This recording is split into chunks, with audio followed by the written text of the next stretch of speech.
เฮ็ดหยังกินนี่มื้อนี้วะมกขี่ป่าม กขี้ปลาอันนี้ดิ แมนดิเด้ขี่ปลานิ่นวะ แม่ไปตลาดเมื่อเช้านี้ไปซื้อปลาแล้วเพิ่นว่าแถมให้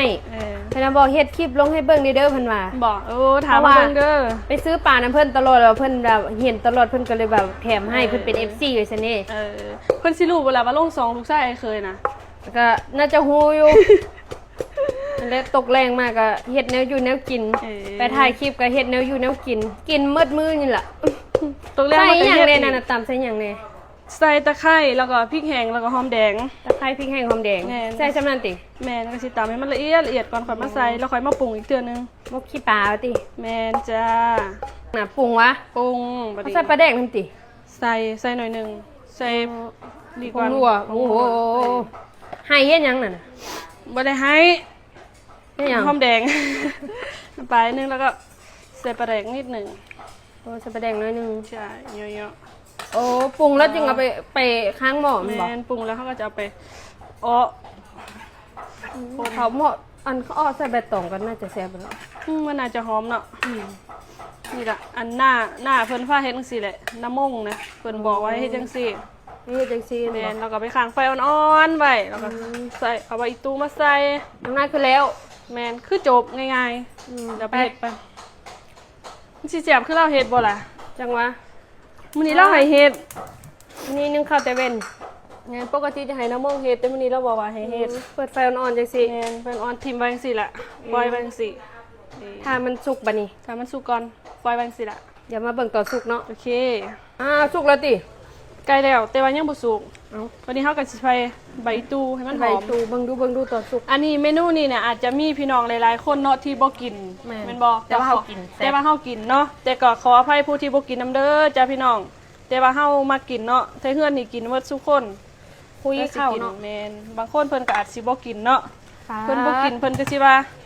ขี้เดียดจังซั่นจังซี่แล้วเนาะนี่ตัวแนวแซ่บนะแต่ว่าสำหรับเฮาเนี่ยมันแซ่บเนาะผู้ใดบ่กินผ่านมาเห็นก็ขออภัยนำเด้อจ้าเนี่ยใส่ผักอีตูหอมๆนำหอมแล้วก็ปล่อยไปอีกจังหน่อยพุ่นล่ะให้ผักอีตูมันเข้ากันบ่แม่นปล่อยพันอ่อนไปก่อนจักหน่อยแม่นอิ่มแล้วว่ะน้อยบ่อิ่มผู้ทากับผู้ทาติทาแป๊บนึงเด้อวันนี้เป็นกรรมการทาซีมทาซีมอย่างเดียวสุกแล้วบ่สุกแล้วพี่น้องนี่เด้ผู้มากินก็สิว่าแซ่บเนาะแต่ว่าผู้บ่กินก็สิว่าบ่แซ่บแต่ว่าเฮากินเอาไปซิมแม่นจ้ะไปซิมข้าวสุกแล้วแสงสุกแล้วสุกพอดีป่ะโอ้เอาซิมเอาซิมผู้ทาซิมนะเฮ็ดให้สุกแล้วให้น้องๆซิมเบิ่งน้ำมงมาซิมเขาให้ซิมคนเฮ็ดบ่กินแปลกๆบ่แสงเฮ็ดแซ่บคือเก่าหั่นล่ะบ่ตำมาแคนใส่น้ำเลยลืมเนาะใส่ได้ป่ะได้เนาะแซ่บเทื่อหน้าเนาะพร้อมแล้วเนาะจังได๋น้ำบ่เชื่ออันไหนคือเราใส่ได้มาแคนเนาะซิมอ่ะแซ่บอีหลีใส่มาแคนอยู่นี่สักเนาะความลำเสียบ่ครับ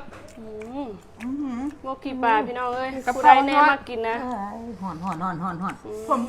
ผมอยู่แต่ว่ามันเอาขมนัวอย่าคุยจำเอามกขี้ปากเขาให้จำเอาผู้ใดมากินบอกเข้าในเด้อพี่น้องเด้อแต่ว่าผู้ใดบ่กินก็ขออภัยนำเด้อจ้ะแซ่บบ่น้ำมงแซ่บบ่แซ่บเดี๋ยวถามก่อนแซ่บคือเจ้าของเฮ็ดบ่ทานผู้ใดบอกโอเคอยู่แน่เขาก็ว่าของแซ่บกันเลยเนาะอันแม่ลุยอันปกติจะให้หน้าผู้นี้น้ำมงนี่เรามาเฮ็ดสู่กินเนาะเราเฮ็ดแซ่บมาชิมแม่มื้อนี้เราก็เลยให้เฮ็ดให้เราซิมเบิ่งมกขี้ปลระวังฮอดบ่ชอบตัวนี้ซิมเบิ่งประเด็นพวกนี้ก่อนเมียเจ้าแหละคือวะเอ้ยซิมเบิ่งก่อนพี่เมียก็อย่าว่าหลายแซ่บเป็นได้แซ่บบ่เชฟมงเป็นคนบอกแซ่บขึ้นน้ำมองเฮ็ดอยู่วะแซ่บหน่อยกว่าน้ำมงแล้วนี่ว้ายแต่ผมชูรสหน่อยว่าดังแมนมีทั้งน้ำมงเรียน2 พวงอยู่แล้ว